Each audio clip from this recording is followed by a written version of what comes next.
قتادة رضي الله تعالى عنه قال قال رسول الله صلى الله عليه وسلم আবু কাতাদা রাদিয়াল্লাহু তাআলা আনহুর বর্ণনা আল্লাহ বলেন সিয়াম ইয়াউমি আশুরা আহতাসিবু আলাল্লাহি আইয়ুকাফিরাস সানাতাল্লাতী ক্বাবলা। নবীজি বলেন মুহররমের 10 তারিখের রোজা যদি কেউ রাখে আমি নবীর আশা তার আগের 1 বছরের গুনাহ আল্লাহ মাফ করে দেয়। মুহররমের 10 তারিখের রোজা রাখলে আগের 1 বছরের গুনাহ মাফ। এই মাসের মধ্যে একটা সম্মানিত মাসের নাম মুহররম মাস। সূরা তাওবার 36 নম্বর আয়াতে আল্লাহ বলেন ইন্না ইদ্দাতাশ শুহুরি ইনদাল্লাহি 12 শাহরান ফি কিতাবিল্লাহ ইয়াওমা খালাকাস সামাওয়াতি ওয়াল আরদা মিনহা আরবাআতুন হুরুম। আল্লাহ বলেন নিশ্চয়ই আল্লাহর কাছে মাসের গণনা, মাসসমূহের গণনা 12 মাস। নিশ্চয়ই আল্লাহর কাছে মাসসমূহের গণনা 12 মাস। ফি কিতাবিল্লাহ, এটা আল্লাহর কিতাবে আছে এই কথা। কবে থেকে? ইয়াউমা খালাকাস সামাওয়াতি ওয়াল আরদ, যেদিন আসমান জমিন বানাইছে আল্লাহ সেদিন থেকে এটা আল্লাহর কাছে লেখা যে আল্লাহর কাছে মাসের গণনা 12 মাস। মিনহা আরবাআতুন হুরুম, এই 12 মাসের মধ্যে 4টা মাস সম্মানিত। কোন 4টা মাস সম্মানিত এটা আবার হাদিস থেকে জানা যায়। সহিহ বুখারী হাদিস নাম্বার 3197 নাম্বার হাদিস, 3197 নাম্বার হাদিস। عن أبي بكرة رضي الله تعالى عنه قال قال رسول الله صلى الله عليه وسلم নবীজির সাহাবা আবু বকর রাদিয়াল্লাহু তাআলা আনহুর বর্ণনা আল্লাহর রাসূল সাল্লাল্লাহু আলাইহি ওয়াসাল্লাম বলেন আয-জামানু ক্বাদ ইস্তাদারা কাহাইআতিহি ইয়াওমা খালাকাল্লাহুস সামাওয়াতি ওয়াল আরদা। আল্লাহ আসমান জমিন যেদিন বানিয়েছেন সেদিন থেকে সময় জামানা ওইভাবে আবর্তিত হচ্ছে, আজও ওইভাবে সময় আবর্তিত হয়। আসমান জমিন যেদিন বানাইছে আল্লাহ সেদিন থেকেই সময় আবর্তিত হয়, একটার পর একটা আসতেই থাকে, মাসের পর মাস, আজকের পর কাল, দিনের পর দিন, এই সপ্তাহের পর পর সপ্তাহ, এইভাবে সময় আবর্তিত হচ্ছে। নবীজি বলেন আস-সানাতু ইসনা আশারা শাহরা, শোনো তোমরা বছর হয় 12 মাসে। মিনহা আরবাআতুন হুরুম, এই 12 মাসের মধ্যে 4টা মাস অধিক সম্মানিত। এই 4 মাস কেমন? আল্লাহ নবী কয় সালাসুন মুতাওয়ালিয়াত, এর মধ্যে 3টা মাস ধারাবাহিক। এই 4 মাসের মধ্যে 3টা ধারাবাহিক। কোন 3টা? যুলকাদা 1 নাম্বার, জিলকদ মাস 2 নাম্বার, যুলহজ্জা 2 নাম্বার, জিলহজ মাস 3 নাম্বার, আল মুহররম 3 নাম্বার, মুহররম মাস। দেখেন এটা কিন্তু 3টা সিরিয়ালে, জিলকদ, জিলহজ, মুহররম, এই 3টা সিরিয়ালে। 4 নাম্বার ওয়া রজব মুদার বাইনা জুমাদা ওয়া শাবান, রজব মাস। সেই রজব কোন রজব? কয় জুমাদাল উখরা এবং শাবান মাসের মাঝখানে যে রজব মাস, এই 4 নাম্বার হলো এই রজব মাস। এই 4টা মাস আল্লাহর কাছে সম্মানিত।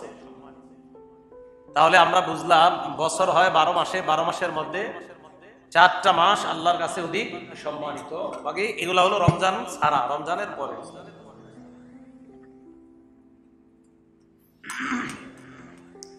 তো রমজান মাস ছাড়া এই মাসগুলো আল্লাহর কাছে এগুলো অধিক সম্মানিত। রাসূল আকরাম সাল্লাল্লাহু আলাইহি সাল্লামের হাদিস থেকে আমরা বুঝতে পারলাম 4টা মাস সম্মানিত। কোরআনের আয়াত থেকে বুঝলাম 4টা মাস সম্মানিত, আর হাদিস থেকে জানলাম কোন 4 মাস সম্মানিত। জিলকদ, জিলহজ, মুহররম, রজব। মনে রাখবেন জিলকদ, জিলহজ, মুহররম আর রজব, এই 4টা মাস। বাকি এই 4 মাস সম্মানিত হওয়ার অর্থ এই না যে রমজানের চেয়ে বেশি সম্মানিত। রমজান ছাড়া, রমজান ছাড়া এই 4 মাস অধিক সম্মানিত। রমজান তো সবচেয়ে বেশি সম্মানের মাস, এটা আবার হাদিস দ্বারা প্রমাণিত আছে। আমরা আস্তে আস্তে জানবো ইনশাআল্লাহ। এগুলো 1 নাম্বার কথা, মুহররমের তাৎপর্য। 2 নাম্বার কথা, 2 নাম্বার বিষয়, মুহররমের 10 তারিখ এটাকে বলা হয় আশুরা। আশুরা মানে 10ই মুহররম। এই 10ই মুহররম এটার আবার আলাদা তাৎপর্য আছে। তো 10ই মুহররমের তাৎপর্যটা আমরা হাদিস থেকে জানবো। এটাও বুখারী শরীফের বর্ণনা। 10ই মুহররমের যে তাৎপর্য আছে এই বুখারী শরীফের বর্ণনা থেকে আমরা জানবো। সহিহ বুখারী হাদিস নাম্বার 2004 নম্বর হাদিস। হাদিসের বর্ণনাকারী আব্দুল্লাহ ইবনে আব্বাস রাদিয়াল্লাহু তাআলা আনহুমা। এই আব্দুল্লাহ ইবনে আব্বাস রাদিয়াল্লাহু তাআলা আনহুমার বর্ণনা। আব্দুল্লাহ ইবনে আব্বাস রাদিয়াল্লাহু তাআলা আনহুমা বলেন, قدم النبي صلى الله عليه وسلم المدينة। রাসূল আকরাম সাল্লাল্লাহু আলাইহি ওয়াসাল্লাম মদিনায় আগমন করলেন। ফারাআল ইয়াহুদা তাসুমু আশুরা। আল্লাহর নবী দেখলেন ইহুদিরা 10ই মুহররম রোজা রাখে। নবীজি তাদেরকে প্রশ্ন করলেন, মা হাদা, আজকে তোমরা রোজা রাখো কেন? রোজা রাখার কারণ তোমাদের কাছে জানতে চাই। ইহুদিরা জবাব দেয়, হাদা ইয়াউমুন সালিহ, এটা একটা নেক দিন, এটা একটা ভালো দিন। হাদা ইয়াউমুন নাজ্জাল্লাহু বনি ইসরাঈল মিন আদুইহিম, এটা এমন একটা দিন যেই দিনে আল্লাহ বনি ইসরাঈলকে তাদের শত্রু থেকে আল্লাহ নদী পার করে ওই পাশে তাদেরকে নিরাপদে পৌঁছায় দেয়। এরপর ইহুদিরা বলেন, ফাসামাহু মুসা আলাইহিস সালাতু ওয়াস সালাম, এই দিনের শুকরিয়া আদায় করার জন্য মুসা নবী রোজা রাখতেন, তাই আমরা রোজা রাখি। আল্লাহ নবী জবাব দিলেন, আনা আহাক্কু বিমুসা মিনকুম, তোমাদের চাইতে মুসা নবীরে আমি বেশি ভালোবাসি, তোমাদের চাইতে মুসা নবীরে আমি বেশি মহব্বত করি, ওনাকে অনুসরণের ক্ষেত্রে আমি বেশি হকদার। নবীজি বললেন, সাহাবাদের দল শোনো তোমরা। ফাসামা, আল্লাহ নবী নিজে রোজা রাখলেন। আমার বিসিয়ামিহি, সাহাবাদেরকেও বললেন 10ই মুহররম রোজা রাখার জন্য। 10ই মুহররম নবীজি রোজা রাখলেন, সাহাবাদেরকেও বললেন রোজা রাখার জন্য। তাহলে 10ই মুহররমের একটা তাৎপর্য আমরা পেয়ে গেলাম যে 10ই মুহররম বনি ইসরাইলকে আল্লাহ শত্রুদের থেকে মুক্ত করে নদী পারাপারের ব্যবস্থা করে দিয়েছেন। মুসা আলাইহিস সালাতু ওয়াস সালাম শুকরিয়া আদায় করার জন্য ওই দিন রোজা রাখতেন। এই জন্য আমরাও রোজা রাখি। তো নবীজি বললেন, তোমাদের চাইতে মুসা নবীকে অনুসরণ আর মহব্বতের হকদার আমি বেশি, তাই নবীও 10ই মুহররম রোজা রাখলেন, সাহাবাদেরকে রোজা রাখতে বললেন। 3 নম্বর কথা, 10ই মুহররম রোজা রাখার গুরুত্বটা বুঝে আসবে একটা হাদিস শুনলে। নাসাই শরীফ একটা হাদিসের কিতাব, এই কিতাবের 2415 এবং 2416 নম্বর হাদিস, 2415 এবং 2416 নম্বর হাদিস। হাদিসের বর্ণনাকারী আমাদের নবীজির বিবি আম্মা জান হাফসা রাদিয়াল্লাহু তাআলা আনহা, হযরত ওমর ইবনুল খাত্তাব রাদিয়াল্লাহু তাআলা আনহুর কন্যা। এই হাফসা রাদিয়াল্লাহু তাআলা আনহা বলেন, আরবাউন, 4টা আমল, যেই 4টা আমল নবীজি জীবনেও ছাড়তেন না। বলেন কয়টা আমল? এই 4টা আমল নবীজি কখনো ছাড়তেন না। আরবাউন লাম ইয়াকুন ইয়াদাউহুন্না নবী সাল্লাল্লাহু আলাইহি ওয়াসাল্লাম। আম্মা জান হাফসা বলেন 4টি আমল এমন, যেই 4টা আমল আল্লাহ নবী কখনো ছাড়তেন না। 1 নাম্বার, সিয়াম আশুরা, 10ই মুহররমের রোজা। আল্লাহ নবী যেদিন থেকে এই 10ই মুহররমের গুরুত্ব জেনেছেন, সেদিন থেকে 10ই মুহররমের রোজা আল্লাহ নবী কখনো ছাড়ে নাই। তাহলে 4 নম্বরের 1 নাম্বার গেল। 2 নাম্বার, ওয়াল আশারা, জিলহজ মাসের প্রথম 10 দিনের যে রোজা, মানে 1 থেকে 9 পর্যন্ত যে রোজা, এই রোজা কখনো নবী ছাড়তেন না। এবার আপনারা বলবেন, 1 নাম্বার কোন রোজা? 10ই মুহররমের। 2 নাম্বার জিলহজ মাসের প্রথম যে 9টা রোজা, মানে প্রথম দশকের যে 9টা রোজা আর কি। 3 নাম্বার, সালাসাত আইয়ামিন মিন কুল্লি শাহরিন, প্রত্যেক মাসে 3টা রোজা আল্লাহ নবী কখনো ছাড়তেন না। 13, 14, 15 আইয়ামে বীজের রোজা কখনো ছাড়তেন না। 13, 14, 15 এটাকে আইয়ামে বীজের রোজা বলা হয়। 4 নাম্বার, ওয়া রাকাতাইনি ক্বাবলা সালাতিল গাদাত, ফজর নামাজের আগে 2 রাকাত সুন্নাত নবী কখনো ছাড়তেন না। মনে থাকবে নি? তো বলেন তো আপনারা 1 নাম্বার, 2 নাম্বার, 3 নাম্বার, প্রত্যেক মাসে 3টা রোজা। 4 নাম্বার, ফজরের আগে 2 রাকাত সুন্নাত। এই 4টা আমল নবীজি কখনো ছাড়তেন না। এর মধ্যে ফজরের আগের সুন্নত তো আপনারা ছাড়বেনই না, এটা ছাড়া যাবে না, এটা ইচ্ছা করে ছাড়লে গুনাহ হবে। আর বাকি 3টা যদি সম্ভব হয় পালন করা, আল্লাহ আমল করার তৌফিক দান করেন। 4 নাম্বার, মুহররমের রোজার ফজিলত। এতক্ষণ কিন্তু ফজিলত বলি নাই, তাৎপর্য গেল, গুরুত্ব গেল। 4 নাম্বার, মুহররমের রোজার ফজিলত। আশুরার রোজা বলি নাই, মুহররমের রোজার ফজিলত। মুহররমের রোজার ফজিলতটা আমরা জানবো মুসলিম শরীফের 2645 নাম্বার হাদিস থেকে 2645 নাম্বার হাদিস, মোট হাদিস সংখ্যা হবে 7453টা। এই হাদিসের মধ্যে আসছে বর্ণনাকারী আবু হুরায়রা রাদিয়াল্লাহু তাআলা আনহু। عن أبي هريرة رضي الله تعالى عنه قال আবু হুরায়রা রাদিয়াল্লাহু তাআলা আনহুর বর্ণনা قال رسول الله صلى الله عليه وسلم আল্লাহ নবী বলেন আফজালুস সিয়াম বাদা রমাদান শাহরুল্লাহিল মুহাররম। নবীজি বলেন রমজান ছাড়া রমজানের পরে আল্লাহর কাছে সবচাইতে মর্যাদাপূর্ণ রোজা হলো মুহররম মাসের রোজা। রমজানের পরে আর কি, রমজান তো সবচেয়ে মর্যাদাপূর্ণ, তো নবীজি বলেন রমজানের পরে আল্লাহর কাছে সবচাইতে মর্যাদাপূর্ণ রোজা হলো মুহররম মাসের রোজা। ও আফজালুস সালাতি বাদাস সালাতিল মাফরুদা, ফরজ নামাজ ছাড়া আল্লাহর কাছে সবচাইতে গুরুত্বপূর্ণ ফজিলতের নামাজ হলো সালাতুল লাইল, রাতের বেলা তাহাজ্জুদের নামাজ। এই হাদিসে আসছে, তাহাজ্জুদ যদিও এটা আমাদের বিষয় না আলোচনার, হাদিসে আসাতে বলে দিলাম। তাহলে এই হাদিসের মধ্যে আসছে রমজানের পর আল্লাহ নবীর কাছে সবচাইতে ফজিলতপূর্ণ রোজা হলো আশুরা, মুহররমের রোজা। আর ফরজ নামাজের পর সবচাইতে মর্যাদাপূর্ণ নামাজ হলো রাতের বেলা তাহাজ্জুদের নামাজ।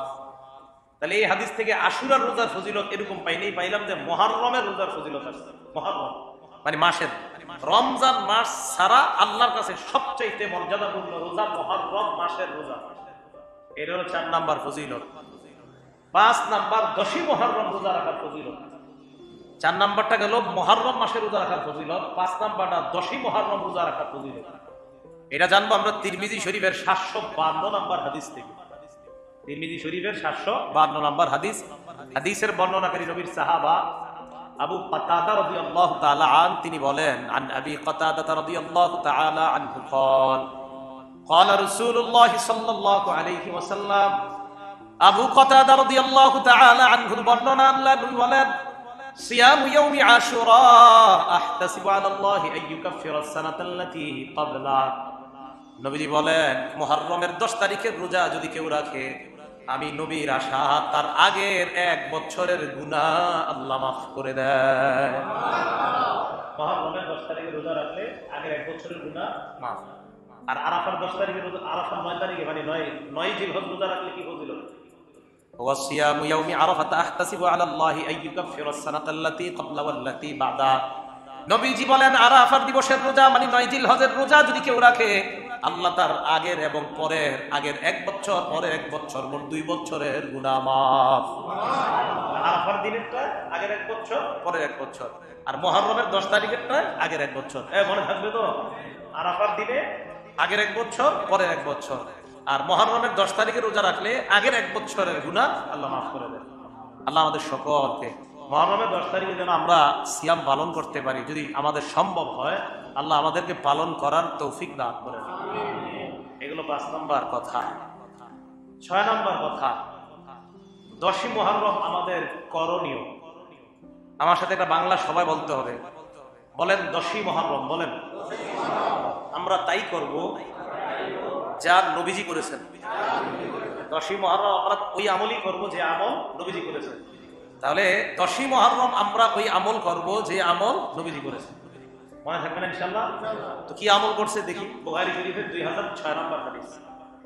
আর আব্দুল্লাহ ইবনে আব্বাস রাদিয়াল্লাহু তাআলা আনহুমা قال, আব্দুল্লাহ ইবনে আব্বাস রাদিয়াল্লাহু তাআলা আনহুমার বর্ণনা, তিনি বলেন মা রাআইতু রাসূলুল্লাহ সাল্লাল্লাহু আলাইহি ওয়াসাল্লাম ইয়াতাহাররা সিয়াম ইয়াউম ফাদদালাহু আলা গায়রিহি ইল্লা হাদাল ইয়াউম ইয়াউম আশুরা। আব্দুল্লাহ ইবনে আব্বাস বলেন নবীজি সাল্লাল্লাহু আলাইহি ওয়াসাল্লামকে আমি আশুরার 10 তারিখের যে রোজা, এই রোজার চাইতে অধিক গুরুত্ব দিতে আর কোন রোজাকে আমি এত গুরুত্ব দিতে দেখি নাই, মানে রমজান ছাড়া। রমজানের পর আল্লাহ নবীকে আশুরার দিনে এত পরিমাণ রোজা রাখা, যেই পরিমাণ রোজা রাখার গুরুত্ব দিতেন, এত গুরুত্ব আর কখনো অন্য কোনো দিন রোজা রাখতে গুরুত্ব দিতে দেখি নাই। তাহলে আমরা আমল পেয়ে গেলাম। 10ই মুহররম আমাদের সবচেয়ে গুরুত্বপূর্ণ আমলের নাম হলো রোজা রাখা। কারণ নবীজি রোজা রাখতে, আমাদের কাজ রোজা রাখা। যে হাদিস শেষ হয় নাই, আরেকটা কি বললেন? আরেকটা বললেন ওয়াশহারা ইয়ানি সাওম রমাদান, রমজান ছাড়া অন্য কোন মাসে রোজা রাখতে আল্লাহ নবীকে এত গুরুত্ব দিতে দেখি নাই।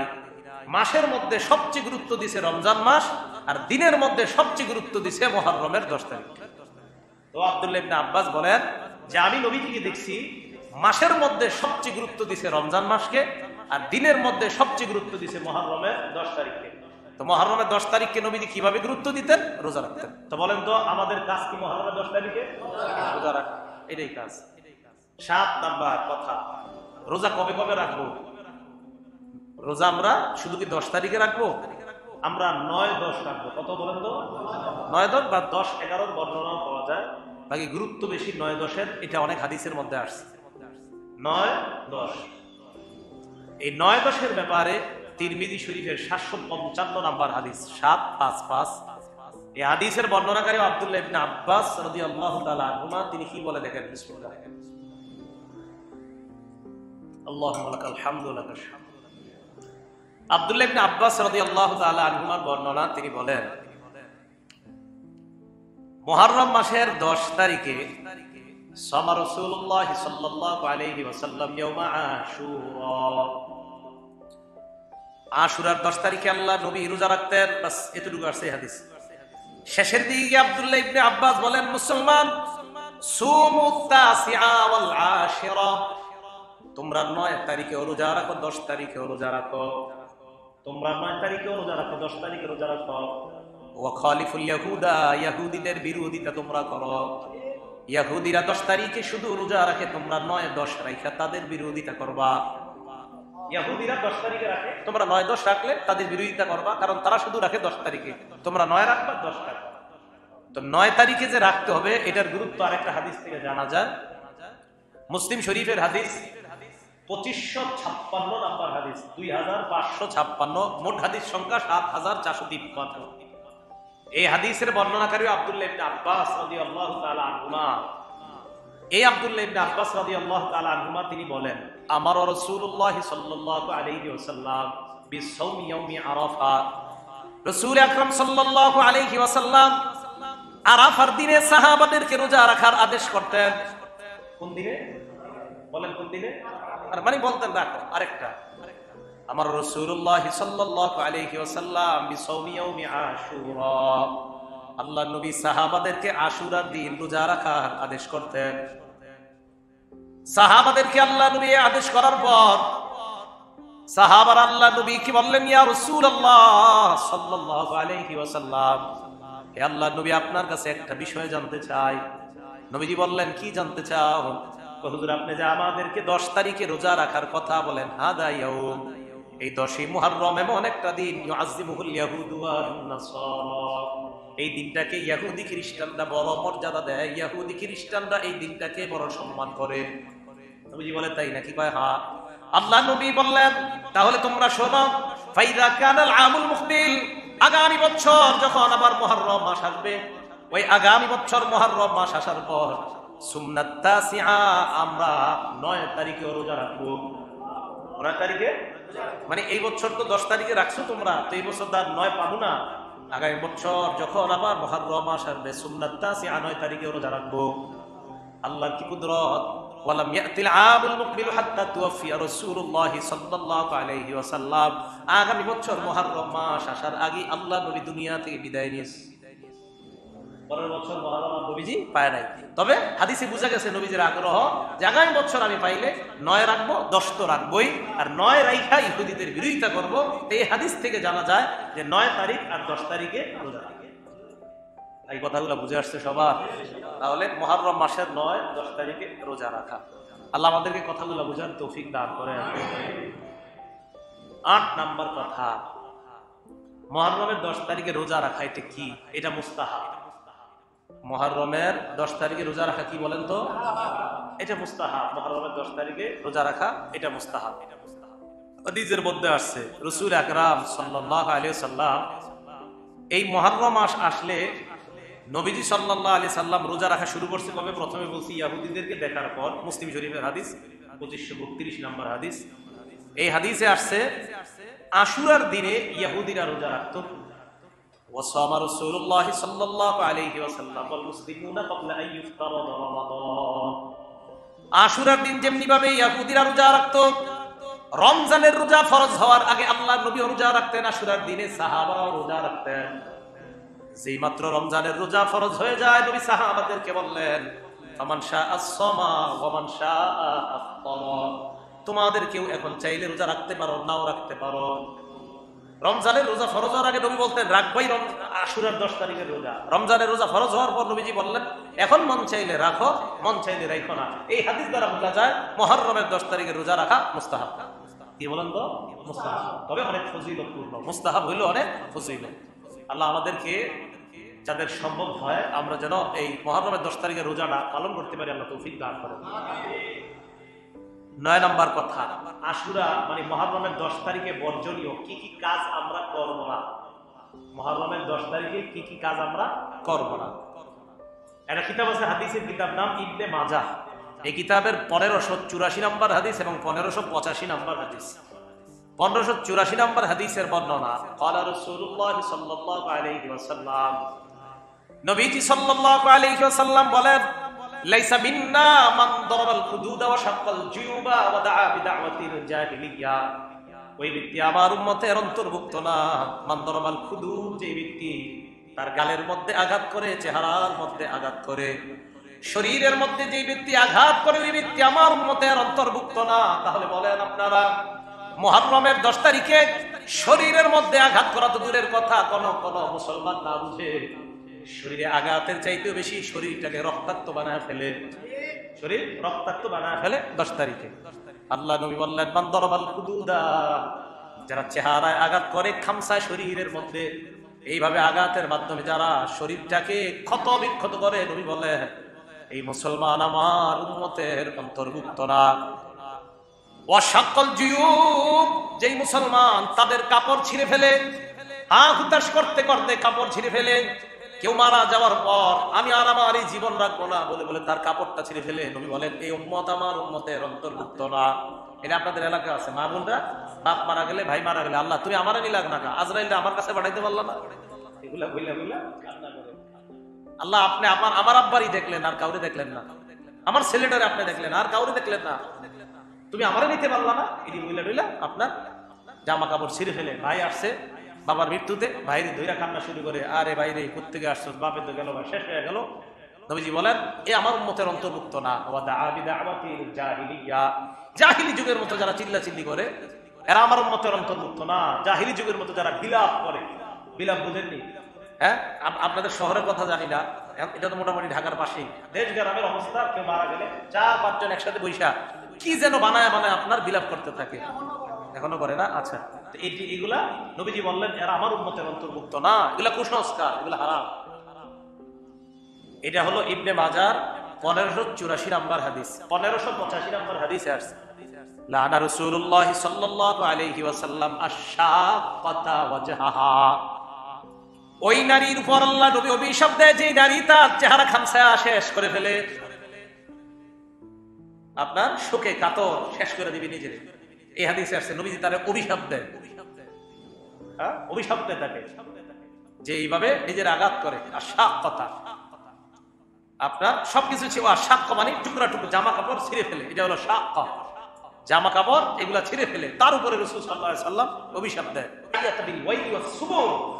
যেই নারী মরণ কামনা করে, আল্লাহ মরণটা আমারে দিতে পারলা না, তারে না দিয়া, এই যেই নারী এইভাবে মরণ কামনা করে তাকেও রাসূল অভিশাপ দেয়। হাদিস থেকে যদিও এই হাদিসে নারীর কথা আসছে, যারা এটা বলবে আল্লাহ আমারে দিতে পারলা না, আমার আব্বার কেন মারলা তুমি, এগুলা যারা বলবে, এগুলা যারা করবে, নবীজি বলেন তারা আমার উম্মতের অন্তর্ভুক্ত না। মাবুদ গো, কারবালার প্রান্তরে হুসাইনের উপরে আঘাতটা না হয়ে যদি আমার উপরে হইতো তাহলে আরো ভালো হইতো। এগুলা বইলা বইলা নিজের রক্তাক্ত করা, রাসূল বলেন সে আমার উম্মতের অন্তর্ভুক্ত না। এইগুলা নিষেধ। 10 তারিখে এগুলা নিষেধ। আরেকটা নিষেধ কি, মুহররমের 10 তারিখে বিশেষভাবে পিপাসার্তকে পানি পান করায়। পিপাসার্তকে পানি পান করানো এমনি সওয়াবের কাজ। ওই দিনে এই কারণে পানি পান করায়, হুসাইন রাদিয়াল্লাহু তাআলা আনহুর সাথে যারা ছিল 70-71 জন, তাদেরকে ইয়াজিদ বাহিনী পানি পান করতে দেয় নাই। তাই ওই 10 তারিখে কি করে, একদল মানুষ পিপাসার্ত মানুষকে পানি পান করায় আর সওয়াবের কাজ মনে করে। তো এই দিনে পানি পান করানো আর সওয়াবের কাজ মনে করা, এটা কুসংস্কার, এটা বেদাত। ওইভাবে যে ওই দিন তারা কষ্ট পাইছে, তাদের কষ্টে আমরাও একটু কষ্ট পাওয়ার জন্য, আহারে কত কষ্ট পাইছে, তাই পিপাসার্ত মানুষগুলো সেদিন পানি দেয় নাই, এই কষ্টে আজকে পিপাসার্থকে পানি খাওয়ায় কেন? পানি আজকে পান করান, আজকে পিপাসার্থকে পান করাইলে যে সওয়াব কালকে একই সওয়াব, আপনি ওই দিনই কেন করেন? এটা কুসংস্কার, এটা জায়েজ নাই। 3 নাম্বার, মুহররমের 10 তারিখে সন্তানদেরকে বরকতের আশায় খালি পায়ে রাস্তায় ছেড়ে দেয়, খালি পায়ে হাঁটার জন্য। খালি পায়ে হাঁটে, এটা নাকি আপনার, এটা শুধু 10 তারিখে না, পুরা 1 থেকে 10 তারিখ পর্যন্ত শহরে একদম তারা জুতাই পায় না। এইভাবে তারা বরকত অর্জন করতে চায়। এগুলো ভাই কুসংস্কার, এগুলো হলো জাহিলি যুগের প্রথা। আল্লাহ আমাদের সকলকে মুহররম মাসের যে বর্জনীয় আমলগুলো আছে, এই বর্জনীয় আমলগুলো থেকে যেন আমরা বেঁচে থাকতে পারি, আল্লাহ তৌফিক দান করেন। তাহলে এই বর্জনীয় আমল, এটা থেকে আমরা বাঁচতে হবে। 10 নাম্বার কথা মুহররমের 10 তারিখের ব্যাপারে কি, হুসাইন রাদিয়াল্লাহু তাআলা আনহুর শাহাদাতের কারণে কি মুহররমের 10 তারিখ মর্যাদাপূর্ণ, নাকি 10ই মুহররম হুসাইন রাদিয়াল্লাহু তাআলা আনহু শহীদ হওয়ার কারণে ওনার শাহাদাতটা মর্যাদাপূর্ণ? বিষয়টা ভালো করে শুনেন, ভালো করে মনে রাখবেন। 10ই মুহররম ফজিলতপূর্ণ ইমাম হুসাইন শহীদ হওয়ার আগে থেকে। 10ই মুহররম যে মর্যাদাপূর্ণ, হুসাইন রাদিয়াল্লাহু তাআলা আনহু শহীদ হওয়ার আগে থেকে। যে নবীজি রোজা রাখছে, তো নবীজি রোজা রাখছে কি হুসাইন রাদিয়াল্লাহু আনহু শহীদ হওয়ার পরে না আগে? বলে না, পরে না আগে? হুসাইন রাদিয়াল্লাহু তাআলা আনহু শহীদ হয়েছেন 61 হিজরির 10ই মুহররম, নবীজি ইন্তেকালের প্রায় 50 বছর পরে। তো নবীজি ইন্তেকালের 50 বছর পরে হুসাইন রাদিয়াল্লাহু তাআলা আনহু শহীদ হয়েছেন। তাহলে নবীজি দুনিয়াতে থাকতে 10ই মুহররম রোজা রেখেছেন, আমাদেরকে রোজা রাখতে বলেছেন। তার মানে 10ই মুহররমের মর্যাদা আগে থেকেই। হুসাইন রাদিয়াল্লাহু তাআলা আনহু শহীদ হওয়ার কারণে এটার মর্যাদা বাড়ে নাই, বরং মুহররমের 10 তারিখে হুসাইন রাদিয়াল্লাহু তাআলা আনহু শহীদ হওয়ার কারণে ওনার শাহাদাতের মর্যাদা বেড়ে গেছে। বাংলাটা মনে থাকবে তো? 10 তারিখের মর্যাদা ওনার শহীদ হওয়ার কারণে বাড়ে নাই, বরং উনি 10 তারিখে শহীদ হওয়ার কারণে ওনার মর্যাদা বেড়ে গেছে। তাহলে এই বিষয়টা যেন আমরা বুঝতে পারি, আল্লাহ আমাদেরকে বুঝার তৌফিক দান করেন। 10ই মুহররমের মর্যাদা আগে থেকেই, তো ওই দিন উনি শহীদ হওয়ার কারণে ওনার শাহাদাতের মর্যাদাটা বেড়ে গিয়েছে। তো এই জন্য হুসাইন রাদিয়াল্লাহু তাআলা আনহুকে কেন্দ্র করে এই যে আমাদের সমাজে এইগুলা শুরু হয়, তো এই কুসংস্কার থেকে সন্তান, আমরা পরিবারের লোকেরা, বিশেষ করে মা বোনরা মুহররম মাসকে কেন্দ্র করে কোনো ধরনের কুসংস্কারে যেন লিপ্ত না হয়, আমরা যারা আছি এই ব্যাপারে সতর্ক থাকবো। আল্লাহ বুঝার তৌফিক দান করেন। সাহাবায়ে কেরামকে নবীজি সাল্লাল্লাহু আলাইহি সাল্লাম 2টা রাস্তা দেখায় গেছে। আমাদের নবী সহ ওনার আগে যত নবী দুনিয়াতে আসছে, সমস্ত নবী তার উম্মতকে 2টা রাস্তা দেখায় গেছে। নাসাই শরীফের 4191 নম্বর হাদিসের বর্ণনা। আব্দুর রহমান ইবনে আব্দে রব্বিল কাবা এক তাবিঈর নাম। উনি বলেন, আমি নবীজির সাহাবা আব্দুল্লাহ ইবনে আমর রাদিয়াল্লাহু তাআলা আনহুর কাছে গেলাম। তিনি তখন কাবা শরীফের সামনে ছায়া, এই ছায়ার মধ্যে বসে উনি বিশ্রাম নিতেছেন। মসজিদের ছায়া হয় না মাঝে মাঝে, কাবার ছায়া। আব্দুর রহমান ইবনে আব্দে রব্বিল কাবা বলেন, আতাইতু ইলা আব্দুল্লাহ ইবনে আমর রাদিয়াল্লাহু তাআলা আনহু ওয়া হুয়া জালিসুন ফি জিল্লিল কাবা। নবী সাহাবা আব্দুল্লাহ ইবনে আমর রাদিয়াল্লাহু তাআলা আনহুর কাছে গেলাম, এমন অবস্থায় তিনি কাবা শরীফের ছায়ার মধ্যে বসা। ওয়ান নাসু আলাইহি মুজতামিউন, জনগণ তাকে ঘেরাও করে তার সামনে দাঁড়ায় আছে। জনগণ তাকে ঘিরে আছে, আমি ওই জনগণের মাঝে উপস্থিত হইলাম। হঠাৎ আব্দুল্লাহ ইবনে আমর বললেন, বাইনা নাহনু মা রাসূলিল্লাহি সাল্লাল্লাহু আলাইহি ওয়াসাল্লাম ফি সাফার, আমরা আল্লাহ নবীর সাথে এক সফরের মধ্যে ছিলাম। ইন্নাজালনা মানজিলা, এক জায়গায় আমরা অবতরণ করলাম। ফামিন্না মাইয়াদরিবু খিবা, আমাদের কেউ কেউ তাবু টানাইতেছে ওই তাবুর মধ্যে বিশ্রাম নেওয়ার জন্য। আমরা সফর করতেছিলাম, এক জায়গায় যাত্রা বিরতি দিলাম। বিরতি দেওয়ার পর সাহাবাদের মধ্যে 3 দল, এক দল তাবু টানাইতেছে, তাবুর ছায়ায় তারা বিশ্রাম নিবে। ওয়ামিন্না মাইয়ানতাদিলু, আরেক দল নিশানা ঠিক করতেছে, তীর প্রতিযোগিতা করতেছে। ওয়ামিন্না মান হুয়া ফি জাশরাতিহি, আরেক দল চারণভূমির মধ্যে পশুগুলোকে চড়াইতেছে, পশুর ঘাস খাওয়ায়, পানি পান করায়। সাহাবা আব্দুল্লাহ ইবনে আমর বলেন, ইন্নাদা মুনাদি রাসূলিল্লাহি সাল্লাল্লাহু আলাইহি ওয়াসাল্লাম, হঠাৎ আল্লাহ নবীর একজন ঘোষণাকারী তাদের সামনে ঘোষণা দিলেন, আসসালাতু জামিআ, ও সাহাবাদের দল, নামাজের সময় হয়েছে, তোমরা নামাজে আসো। ফাজতামানা, আমরা নামাজে একত্রিত হলাম। 3 দল 3 দিক থেকে একত্রিত হয়েছে। মসজিদে মনে হয় দাওয়াত ও তাবলীগের সাথে আছে না, এই যে দাওয়াত ও তাবলীগে যারা বের হয়, যদি লম্বা সফর হয় 90 মাইল 100 মাইল, তো তারা কি করে, আপনার সফর করতে করতে মাঝে নামাজের প্রয়োজন হয়। তো নামাজের জন্য কোথাও হয়তো যাত্রা বিরতি দিতে হয়।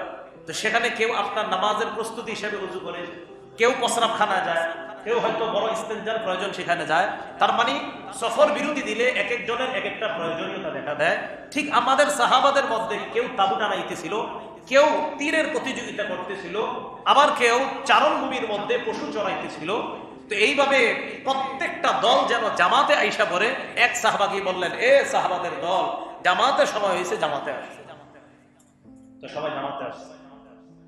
জামাতে আসার পর ক্বামা ফিনা রাসূলুল্লাহ সাল্লাল্লাহু আলাইহি ওয়াসাল্লাম, আল্লাহর নবী আমাদের সামনে দাঁড়াইলেন। দাঁড়ায় ওয়া খাতাবা, নবী একটা ভাষণ দিলেন। ভাষণের মধ্যে আল্লাহ নবী বললেন, ইন্নাহু লাম ইয়াকুন নাবিয়্যুন ক্বাবলি ইল্লা কানা হাক্কান আলাইহি আইয়াদুল্লা উম্মাতাহু আলা মা ইয়ালামুহু খায়রান লাহুম। আমার পূর্বে যত নবী দুনিয়াতে আসছে সমস্ত নবীর মৌলিক দুইটা দায়িত্ব ছিল। এক নাম্বার, উম্মতের জন্য যা কল্যাণকর ওই কল্যাণকর বিষয়টা উম্মতকে জানায় দেওয়া।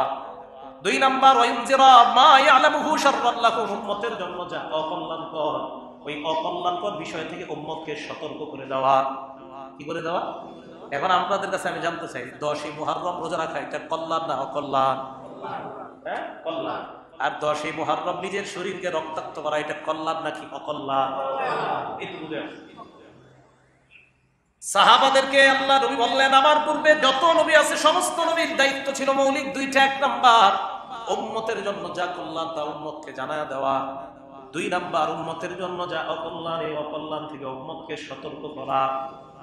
এই কথা বলার পর আল্লাহ নবী বললেন, আমার সাহাবাদের দল, তোমরা মনে রাখবা, ইন্না উম্মাতাকুম হাদিহি জুইলাত আফিয়াতুহা ফি আউয়ালিহা, আমার এই উম্মতের প্রথম দিকের যারা তোমরা, এই প্রথম দিকের উম্মতকে নিরাপত্তা দেওয়া হয়েছে, তাদেরকে ফিতনা ফাসাদ থেকে মুক্ত রাখা হয়েছে।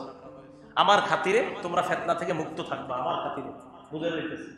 ওয়া ইন্না আখিরাহা, তোমাদের শেষ জামানায় যারা আসবে, আমি আপনি আমরা, আল্লাহ নবী বলেন, সাইসিবুহুম বালাউন ওয়া উমুর, তাদের সামনে একের পর এক ফিতনা আসতেই থাকবে। ইউনকিরুনাহা, যে ফিতনাগুলো উম্মত অপছন্দ করবে, একের পর এক ফিতনা আসবে, একের পর এক ফিতনা আসবে। তাহলে আমার আপনার আমাদের সামনে একের পর এক ফিতনা আসতে থাকবে, যে ফিতনাগুলা উম্মত অপছন্দ করবে।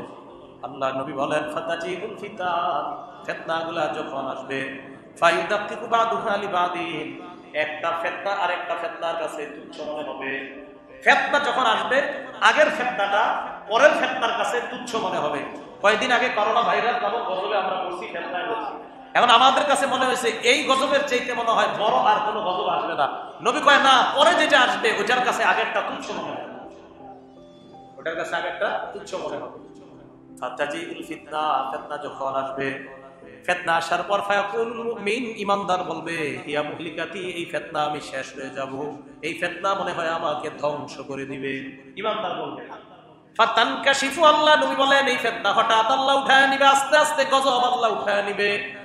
সুম্মা তাজিউল ফিতনা, আবার ফিতনা আসবে, আবার গজব আসবে। আসার পর ফায়াকুল মুমিনু ইয়া মুহলিকাতি, ঈমানদার বলবে, এই ফিতনা মনে হয় আমাকে ধ্বংস করে দিবে।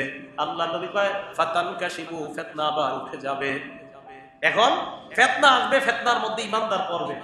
ঢাকা এক পরিবারের ব্যাপারে আমি জানি, যে পরিবারের সব সদস্যরা মাশাআল্লাহ ঠিক আছে, ওই পরিবারের যিনি পুরুষ মানে কর্তা, পুরা কর্তা যিনি, উনি আপনার এমন আকীদা পোষণ করে যে আকীদার কারণে ঈমান থাকে না মানুষের। বিবি 5 ওয়াক্ত নামাজি, ছেলে মেয়ে সবাই ঠিক আছে, কিন্তু উনি এমন আকীদা পোষণ করে, উনি এমন আকীদা, উনি বলে, ওনার বক্তব্য, উনি বলে যে মক্কা মদিনায় আমি কেন যাই না, মদিনার মধ্যে দুইজন শত্রু শুয়ে আছে, এই জন্য যাই। ওই শত্রু দুইজনকে আবু বকর আর ওমর, আবু বকর এই দুইজন, এরা হলো শত্রু, এই জন্য ওখানে যায় না। এই মুহররম মাস আসলে এই কথাগুলো খুব বেশি বলে উনি। তো উনি যায় কোথায়? উনি ইরাকে যায়। কোথায় যায়? ইরাকে যায় উনি। উনি বলেন ইরাকের কিছু জায়গা এগুলা মদিনার চেয়ে পবিত্র জায়গা। আর মদিনায় কেন? মদিনায় দুইজন শুয়ে আছে, আবু বকর ওমর, এই জন্য সেখানে যায়।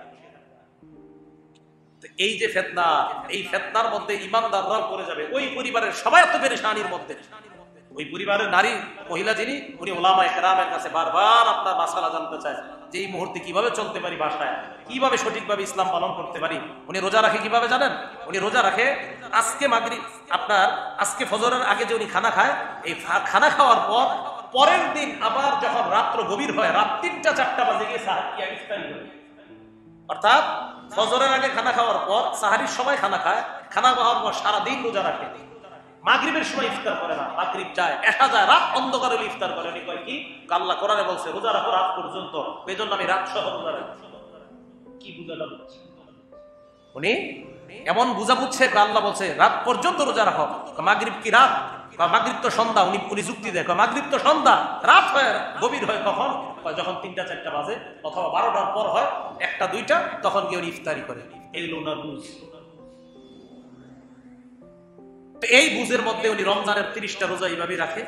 এই জন্য ওনার পরিবারের যারা আছে আমাদের কাছে খুব শরণাপন্ন হয়। তো যাই হোক, যে বিষয়টা বুঝাইতে চাইলাম, নবীজি বলেন ইমানদারের কাছে ফিতনা আসবে একের পর এক ফিতনা। এই ফিতনাগুলো আসার পর ইমানদার বলবে মনে হয় আমি শেষ, আমি ধ্বংস, এই ফিতনায় মনে হয় আমি শেষ হয়ে যাব। নবীজি বলেন ফামান আহাব্বা আন ইউযাহযাহা আনিন নার ওয়া ইউদখালাল জান্নাহ, কেউ যদি জাহান্নাম থেকে বাঁচতে চায় এবং জান্নাতে যাইতে চাও, ওই ফিতনার মধ্যে ফাতুদরিকু মাউতাহু ওয়া হুয়া মুমিনুন বিল্লাহি ওয়াল ইয়াউমিল আখির, তোমার মরণটা যেন এমন অবস্থায় হয় তুমি আল্লাহ বিশ্বাস করো আর আখিরাত বিশ্বাস করো, এমন অবস্থায় যেন তোমার মরণ হয়। আমার উম্মত, ফিতনা তো তোমার কাছে আসবে, তবে তোমার মরণটা যেন ঈমানের সাথে হয়, তোমার মরণটা যেন আল্লাহ নবীর উপর বিশ্বাস, আখিরাতের উপর বিশ্বাস, একে তোমার মরণটা হয়। তাহলে ফিতনা আমাদের কাছে আসতেছে একের পর এক। এই মুহররম আসলেও একের পর এক ফিতনা আমাদের। প্রথম 10 দিন অন্তত কত ফিতনার সম্মুখীন ঢাকা শহর হতে হয়, সেটা ঢাকা থাকলে আপনারা বুঝতে পারবেন। 1 তারিখ থেকে শুরু হয় একের পর এক ফিতনা। আল্লাহ আমাদের সকলকে এই ফিতনার মধ্যেও যদি ঈমানের উপর থেকে আমরা ঈমান নিয়ে কবরে যাইতে পারি, আল্লাহ তৌফিক দান করেন। তো হুসাইন রাদিয়াল্লাহু তাআলা আনহুকে কেন্দ্র করে মুহররম মাস, বলেন তো ওনার শহীদ হওয়ার কারণে 10ই মুহররমের মর্যাদা বাড়ছে, নাকি 10ই মুহররম উনি শহীদ হওয়ার কারণে ওনার শাহাদাতের মর্যাদা বাড়ছে? শাহাদাতের মর্যাদা বেড়ে গেছে শহীদ হওয়ার কারণে। এই হলো সাহাবায়ে কেরামকে ফিতনা সম্পর্কে রাসূল আকরাম সাল্লাল্লাহু আলাইহি সাল্লামের সতর্ক করা। সাহাবারা আল্লাহ রাসূলের সাথে বায়াত করেছে, হুজুর আপনার কথা আমরা মেনে নিব, আপনি আমাদেরকে যা বলেন আমরা সব মেনে নিব। সুবহানাল্লাহ। নাসাই শরীফের 4149 নম্বর হাদিস। এই হাদিসের বর্ণনাকারী উবাদা ইবনে সামিত রাদিয়াল্লাহু তাআলা আন উবাদা ইবনে সামিত রাদিয়াল্লাহু তাআলা আনহু قال, উবাদা ইবনে সামিত রাদিয়াল্লাহু তাআলা আনহুর বর্ণনা, উবাদা ইবনে সামিত বলেন বায়া'না নবী সাল্লাল্লাহু আলাইহি ওয়াসাল্লাম আলা সামঈ ওয়াত তাআত ফিল ইউসরি ওয়াল উসরি ওয়াল মানশাতি ওয়াল মুকরা ওয়া আন লা নুনাজি'আল আমরা আহলা ওয়া আন নাকুমা বিল হাক্কি হাইসু কুন্না লা নাখাফু বিল্লাহি লাউমাতা লাইম। উবাদা ইবনে সামিত বলেন আমরা আল্লাহ নবীর কথা শোনার পর নবীর হাতে আমরা হাত রেখে বায়াত হলাম, নবীর কাছে আমরা বায়াত হলাম এই মর্মে, ইয়া রাসূলুল্লাহ আপনি যা বলেন আপনার কথা শুনবো এবং মানবো, এই মর্মে আমরা আপনার কাছে বায়াত হলাম। তাহলে আমরা নবীজির সাথে ওয়াদা করছি, ইয়া রাসূলুল্লাহ আপনি আমাদেরকে যা বলছেন আপনার কথা শুনবো এবং মানবো। এখন আপনারা বলেন মুহররমের 10 তারিখে রোজা রাখার কথা কে বলছে? নবীজি। আর মুহররমের 10 তারিখে নিজেদের শরীরকে রক্তাক্ত করা নিষেধ কে করেছেন? নবীজি। এখন আমি আর আপনারা ওয়াদা করছি আপনি যা বলবেন তাই শুনবো আর তাই মানবো। তো যদি আমরা তাই শুনি আর তাই মানি, তাহলে সেদিন আমাদের কাজ হবে রোজা রাখা, আর সেদিন আমাদের আরেকটা কাজ হবে ওই কাজ না করা যা নবীজি করেন। ভাই মনে থাকবে ইনশাআল্লাহ। ফিল ইউসরি, আমার অনুকূলে হোক ওয়াল উসরি, আমার প্রতিকূলে হোক, সহজ অবস্থায় আমরা আল্লাহ নবীর কথা শুনবো এবং মানবো। উসরুন মানে কঠিন অবস্থায় আমরা আল্লাহ নবীর কথা শুনবো মানবো। ওয়াল মানশাতি মানে হলো সুখে আল্লাহ নবীর কথা মানবো। ওয়াল মুকরাহি, দুঃখে আল্লাহ নবীর কথা আমরা মানবো। তাহলে সহজ অবস্থায় মানবো, কঠিন অবস্থায় মানবো, সুখের সময় মানবো, দুঃখের সময় মানবো। এবার আমি আপনাদের কাছে জানতে চাই, নবীজি আমাদেরকে, আমাদের নবী সহ অতীতের সমস্ত নবী উম্মতকে 2টা রাস্তা দেখায় গেছে।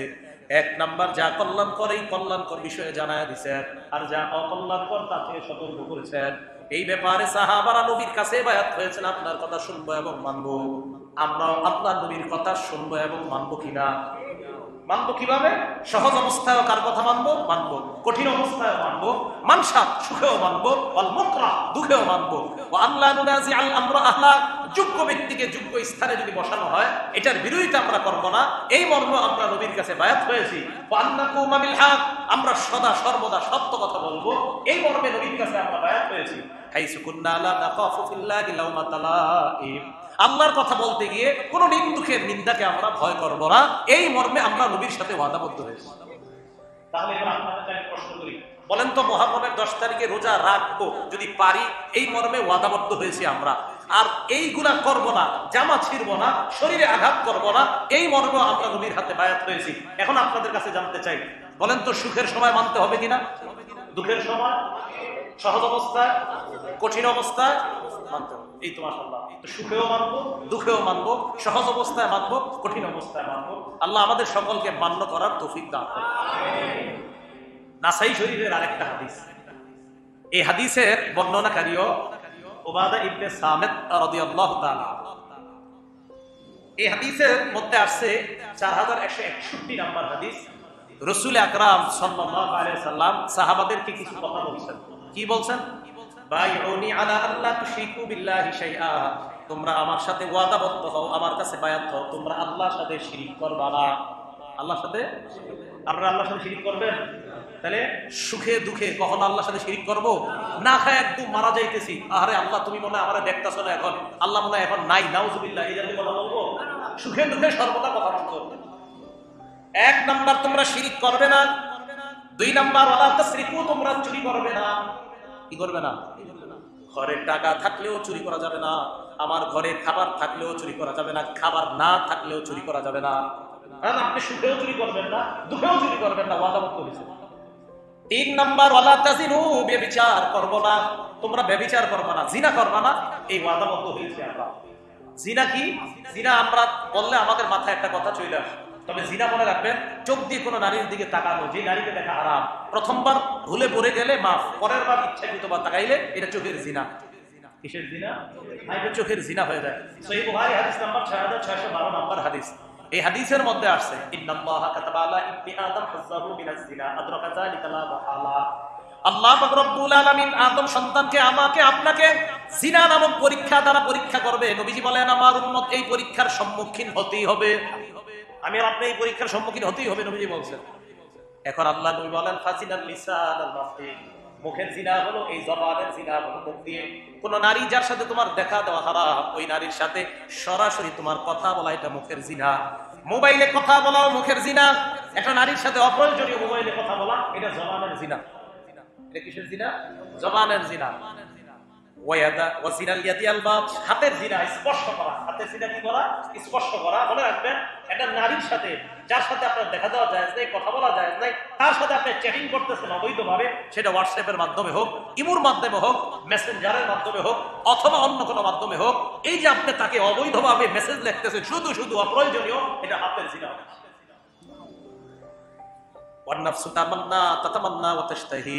অন্তর কল্পনা করে একটা মেয়ের সাথে কথা বলছে, এখন রাতে শুয়ে শুয়ে চিন্তা করে, দেখতে না জানি কেমন মেয়েটা, আল্লাহ নবী কয় এটা দিলের জিনা। এটা দিলের জিনা। তো নবীজি ওয়াদা করাইছে, ওয়ালা তাজিনু, 3 নাম্বার, তোমরা জিনা করবা না। তাহলে আমরা এই মর্মে বায়াত হইছি, ওয়াদা করছি হুজুর জিনা করব না। 4 নাম্বার, ওয়ালা তাতু বিবুহতানিন তাফতারুনাহু বাইনা আইদিকুম ওয়া আরজুলিকুম। আর 4 নাম্বার, তোমরা এই মর্মে আমার কাছে বায়াত হও, তোমরা মিথ্যা কথা বানা, এই মিথ্যা কথা সমাজের মধ্যে প্রচার করে দিবা না। মিথ্যা নিজেরা বানাইলা, বানিয়ে মিথ্যা কথা প্রচার করে দিলা।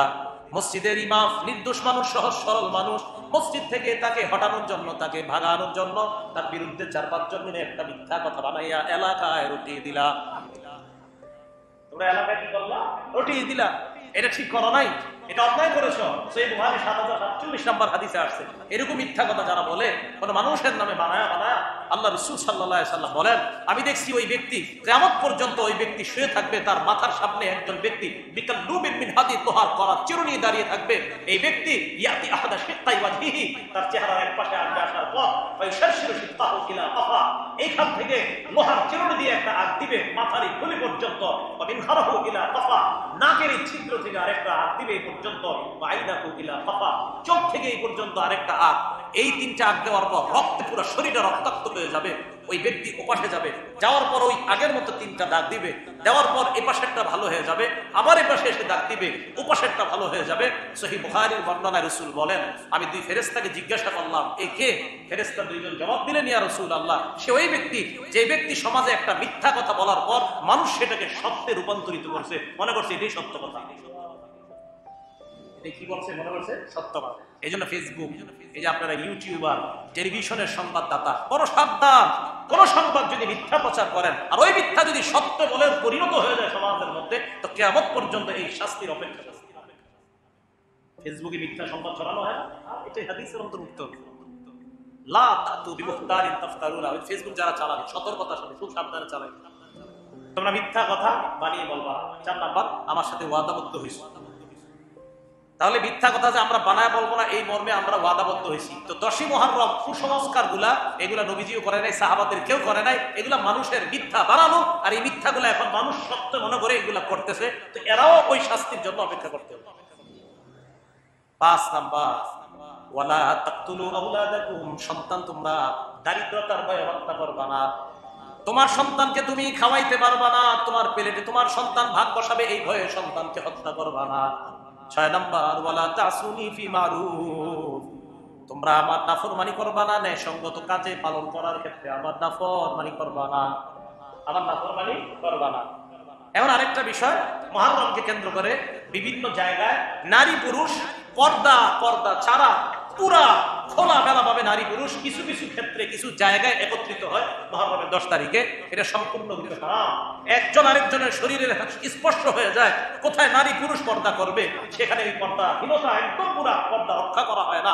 এমন যদি কোনো অনুষ্ঠান হয় আর ওই অনুষ্ঠানে নারী পুরুষ যদি অবাধে যাতায়াত করে অথবা যে কোনো জায়গায় হোক, এটাও স্পষ্ট হারাম। দলিল নাসাই শরীফ হাদিস নাম্বার 4181 নম্বর হাদিস। এই হাদিসের মধ্যে আছে উমাইমা বিনতে রুকাইয়া রাদিয়াল্লাহু তাআলা আনহা বলেন, নবীজির কাছে এক নারী বললেন, ইয়া রাসূলুল্লাহ হালুম্মা নুবাইয়ুকা, হুজুর আপনি হাতটা বাড়ায়া দেন, আপনার হাতে বায়াত হই। নবীজি বললেন, লা উসাফিহুন নিসা, নারীদের হাতে আমি কখনো স্পর্শ করি না, নারীদের হাত কখনো আমি স্পর্শ করি না। তাহলে নবীজি সাল্লাল্লাহু আলাইহি ওয়াসাল্লাম স্পর্শ করে নাই। আর নবীজি নারীদের সাথে পর্দা করতেন কেমন ভাবে? এক নারী পর্দার হাত নিজ দিয়ে একদিন এইভাবে হাত বের করছে। নবীজি বলেন, কিসের হাত? আরেকজন বলতেছে, একজন নারীর হাত, সব নারীর হাত। আপনার নিজেকে প্রদর্শন তো দূরের কথা, হাত পর্যন্ত এইভাবে পর্দার আড়াল থেকে দেওয়াটা, এটাও আপনার অপছন্দ করেছেন। রাসূল আকরাম সাল্লাল্লাহু আলাইহি সাল্লাম হাদিসের মাধ্যমে আমাদেরকে বলে দিলেন, সব নবী তার উম্মতকে দুটি বিষয়ে মৌলিক দায়িত্ব পালন করেছে। উম্মতের জন্য যা কল্যাণকর এটা জানায় দিয়েছে, যা অকল্যাণকর এটা থেকে সতর্ক করেছে। এবার আপনাদেরকে আমি বলি, 9 তারিখ 10 তারিখ রোজা রাখা এটা আমাদের জন্য কল্যাণকর না অকল্যাণকর?